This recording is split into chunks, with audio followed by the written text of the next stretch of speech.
by Alex Simmons and Dean Thomas. The first one of those is on Wednesday, the 24th of June at 5 p.m. I'm not exactly sure,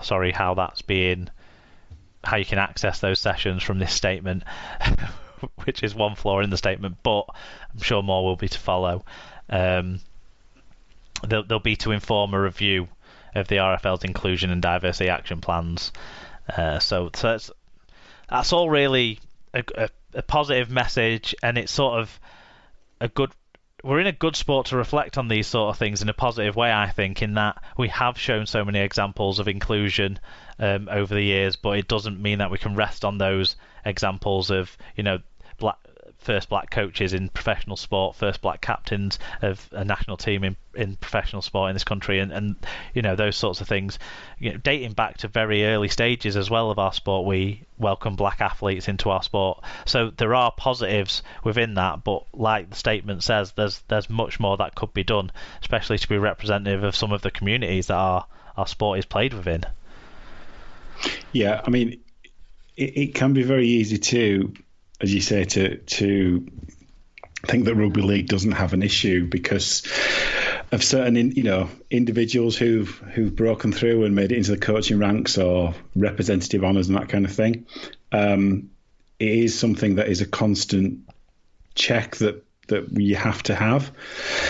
And you're right to point out this thing about the representative of the communities that they're surrounded by, the clubs, and that is something that I've always noticed. Being a Bradford fan, you do notice that, without question. It doesn't represent the city as a whole. It represents a section of the society that is more traditionally a fan of rugby league and a working class sport that it was.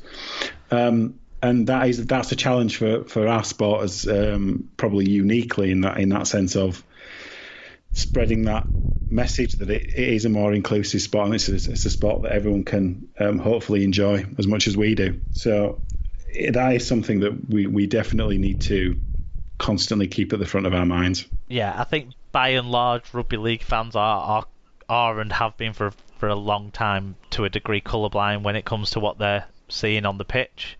But it doesn't mean that there isn't also isolated incidents that are not what we want to see as well in that side of the game as well. But hopefully, this kind of theme of learning and acting and togetherness as well, really, that rugby league offers, I think hopefully can carry through on this matter of society as well as other matters that we've already shown great progress on in terms of learning disability sport, physical disability sport, and that sort of stuff. Yeah, we've made some great strides in some areas, but it's something that you need to look at in every area of that makes people. Striving for equality is something that we should never sort of sit back on and say, well, we did some great things, so we've ticked that box. Yeah. It's, we've painted a rainbow there. We're all right, kind of thing. No, absolutely not. No, it's not about what you show. It's about what you do. Yes. Yeah. Okay. Should we talk about the C word? Yeah, let's do that. So, in this week in coronavirus, so on the 16th of June, Wigan owner Ian Lenigan has provided an additional £500,000 to help the club battle its cash flow issues. Lenigan revealed the action in an open letter to supporters, which also discussed the route back to playing and the matter of 2020 season tickets. The Warriors chairman confirmed that 162 of the club's 172 staff members have been furloughed, whilst all players and the majority of staff have agreed to significant pay cuts. Yeah, it's sort of Wigan seemed to be the first club for a while to have really outlined the significance of the impact and what's been going on at the club during the sort of enforced absence of the sport. We heard stuff, didn't we, earlier on in the piece from Leeds particularly and St Helens quite a bit as well. But we hadn't heard a lot from some of the other clubs, and so as a Wigan fan, I welcome this. We mentioned it briefly on last week's show because I'd already had the email then, but it became well, I think I'd already seen the email the week before, but no, yeah, before last Monday's show, I saw the email, but the general release and discussion of it didn't happen until the Tuesday, so that's why it kind of makes this news. But yeah, I expect the club to sort of, as the next stage, to kind of engage fans in, are you looking for a refund? If you're not looking for a refund, these are the things that we will do to thank you for that. If you are looking for a refund, that's fine. Take your refund, and and that sort of thing. And so I really hope that when I saw this put on social media and stuff, a lot of the fans' reactions were actually generally positive. As we've seen when we've run polls on this kind of topic as well, it's always been generally a strong majority in favour of not wanting to look for the refunds because they understand for them it's money gone and the club probably needs it more to exist and provide us with the future enjoyment that we've enjoyed in the past, and that sort of stuff. And this is not a Wigan thing, this is an across the sport thing. But I certainly hope that no message that comes out following this kind of discourages anyone from requesting a refund if they need to, because I really, whilst I think showing appreciation to fans who don't look to take something out of the club at this stage and that sort of thing is completely legitimate and the right thing to do, I really would hate message boards to become a sort of, and social media and stuff to become a pitting fans who did ask for a refund versus fans that didn't ask for a refund, because that's not what this should be about, and it's certainly not in the spirit of inclusivity that we just talked about, wanting our sport to demonstrate. So that will kind of be my message to fans, is don't be a dick to fans who want to go either way on this sort of thing. And I'm sure all clubs will be doing something similar to what we can end up doing. Yeah, I mean, the one thing that this points out is obviously it makes a specific reference to the funds that Lenigan's putting in. Obviously, what this does suggest is that there's really three sources of funding that are keeping clubs going at the moment, isn't there? There's the money from season tickets, which obviously they have addressed in terms of potential refunds and the rights around potential refunds. So there's I mean, I don't know the exact figures, but there's a few £100,000 there, isn't there? Well, Wigan have just over 8,000 season ticket holders this year, I believe. Season ticket holders are sort of memberships that effectively are similar to a season ticket. So that's quite a lot. Yeah. And then obviously the other part of it is the 162 people who are being paid by the taxpayer. So that's the other part of the mix. And they're completely right to mention those because although they don't go into the specific figures, those are the three things that are holding these clubs up at the moment. Without the furlough scheme and without the, majority season ticket holders being altruistic enough to say they don't want the money back, and in some cases with an owner that's prepared to put money in, the clubs are going to be able to tick over.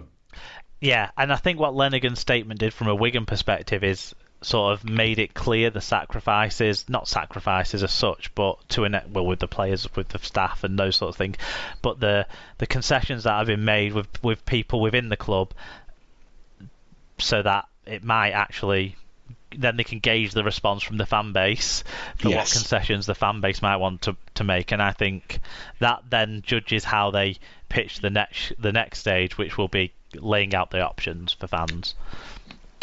Yeah, I mean, as you say, this feels like it's linked to a story we'll talk about later on, isn't it? About once the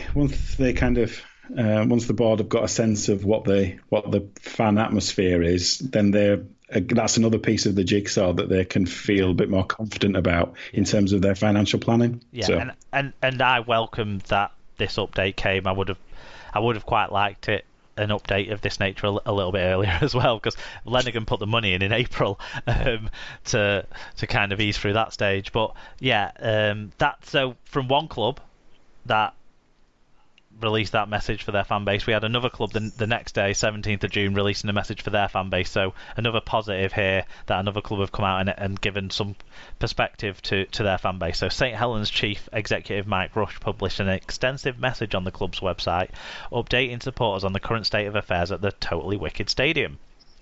Any serious news story cannot be serious anymore when you have to talk about the name of the stadium anyway. Whilst thanking all the club's stakeholders for pulling together through the ongoing coronavirus pandemic, Rush explained in his message that the reigning Super League champions have perhaps been harder hit by most by the continued suspension of the Super League season, but he's confident the club will come out the other side.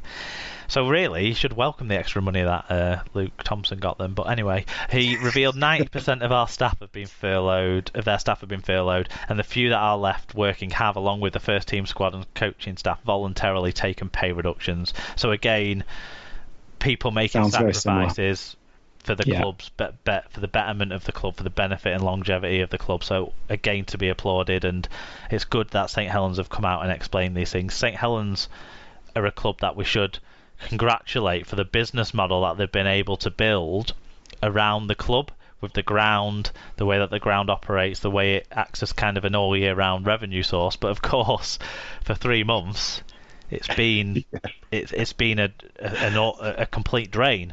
I'm going to say, 1 minute an asset, next minute a millstone, but that's just the way it is. That's I think that's part of your business model. It shows that two clubs that are both run pretty well, both successful on the field, both have different operating models off the field, and both have had real challenges, and they've come out and talked to their fans about those challenges, which I think is fantastic. Yeah, and hopefully, if there are some clubs that haven't done that by now, I hope they will do that very soon. Well, I haven't seen anything extensive, but I think some of the other clubs have maybe dripped through bits, like Leeds have maybe done a little bit better and stuff like that to an extent, dripped through things through the local press. But yeah, it'd be interesting to see more stuff coming out from other clubs as this goes along. And this isn't a criticism of the clubs who haven't done these reports, by the way, because, like we say, they've probably done different things in different ways. Like with Wakefield, you've got an owner who's very chatty on social media with fans and responds to things that way as well. So there's lots of different ways going on. But I'm just pleased that clubs are starting to communicate more. Yeah, so it's all good news. And obviously, that's what we talked about a couple of weeks ago, wasn't it? So exactly, yeah. Yes, they're listening. So on the 18th of June, 4020 News reported that the Rugby League European Federation Board has confirmed the decision to postpone the 2020 Middle East Africa Championships, which was due to be held in South Africa in October and feature 4 nations.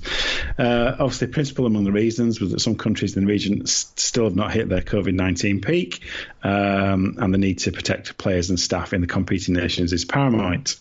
In addition, training times have been inevitably been compromised because of the sporting shutdowns, and with understandable difficulties in finalising the commercial position, with the operation of sponsorship partners and government departments also suspended by the effects of the coronavirus. So effectively, it was a no-go this year. Yeah, I mean, we talked about the Americas last year, and last week, and this week it's the Middle East and Africa. It's a real shame to be losing these developmental international tournaments, but it's clearly an inevitability. Yes, unfortunately. On to the 19th of June, the RFL published its return to play plan for the community game, which builds on the latest advice from the government and Sport England. Obviously, this is a changing picture all the time, so it's good that the RFL seem to be regularly publishing updates to this, but the RFL has identified 4 stages, which we talked about before, and they're aligned loosely to the government's progress against their 5 COVID alert levels. The RFL remains at stage 2, which includes virtual activity and small group fitness and skills sessions with non-contact with social distancing measures in place.